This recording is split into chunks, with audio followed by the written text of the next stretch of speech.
الله جل جلاله په قرآن کریم کې فرمایي چې ولا تقربوا الزنا، زنا ته مه نږدې کېږئ. د زناکار انسان په برخه باندې شپږ عذابونه وي، 3 په دې نړۍ او 3 هم په هغې نړۍ پابندي شول. اول په دې نړۍ کې له مخ نور ځي، دا خپله عذاب دی. دوهم فقیر کېږي، فقر و غربت ورباندې راځي. دریم عمر یې کمیږي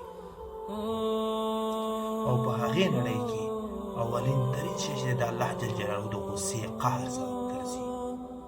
دوهم سختترین عذاب ورته په برخه دی، سختترین عذاب به ورکول کېږي. او دریم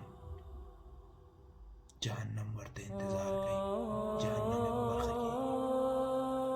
ولا تقربوا الزنا، د زنا نه لرې اوسئ. السلام علیکم ورحمة الله وبرکاته.